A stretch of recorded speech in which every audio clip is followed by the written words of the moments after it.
For Pacifica Radio, I'm Christina Onnested.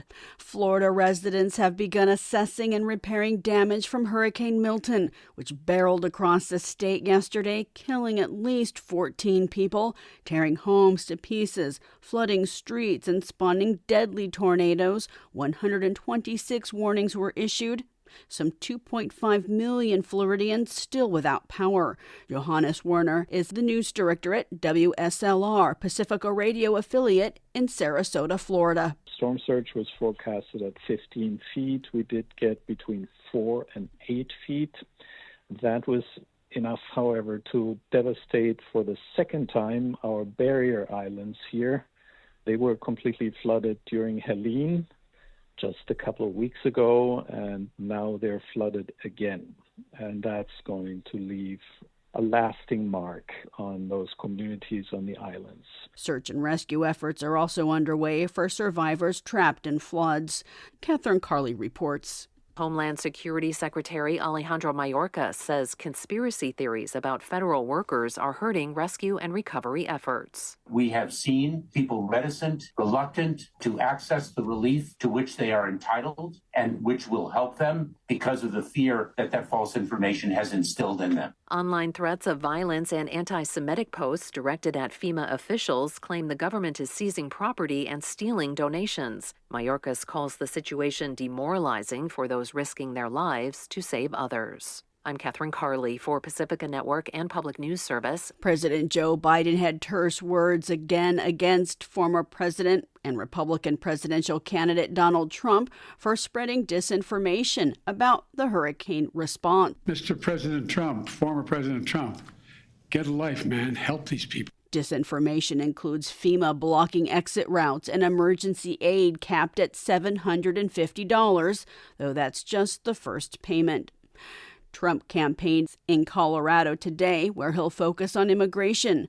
Vice President Kamala Harris campaigns in the swing border state of Arizona for a second day. Yesterday, Trump campaigned in Detroit, reiterating insults of Harris's intelligence, while former President Democrat Barack Obama campaigned for Harris in Pennsylvania. Christopher Martinez reports. Trump spoke at a rally in the auto capital city of Detroit with a warning of what a Harris administration would be like. You want to know the truth? It'll be like Detroit. Our whole country will end up being like Detroit if she's your president. You're going to have a mess on your hands. Trump says that he will make interest on auto loans fully tax deductible. He called President Joe Biden stupid, as well as Kamala Harris and her policies. She's going to destroy our country. Over in Pittsburgh, Pennsylvania, former President Barack Obama campaigned for Harris. We don't need 4 more years of arrogance and bumbling and bluster and division. America's ready to turn the page. Several times when Obama mentioned Trump's name, the audience erupted in boos.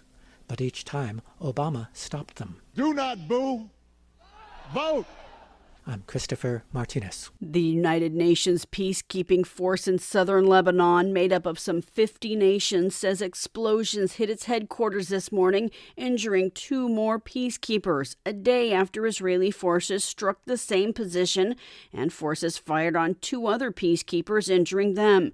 United Nations Secretary General Antonio Guterres condemned the strike, speaking in Laos today at the Asian nation gathering ASEAN, noting the 2 peacekeepers injured were from Indonesia, one of them hospitalized. We are seeing escalation after escalation, a regionalization of the conflict that is becoming a threat to global peace and security. And I strongly urge the different actors, maximum restraint.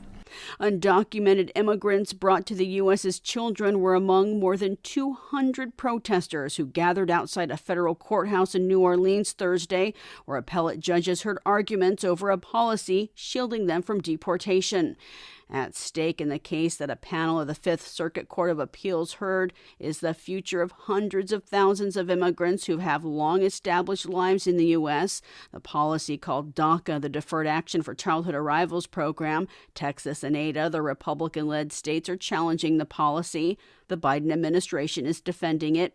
A ruling could dismantle protections from deportation for nearly 600,000 Dreamers, potentially pushing the case to the Supreme Court.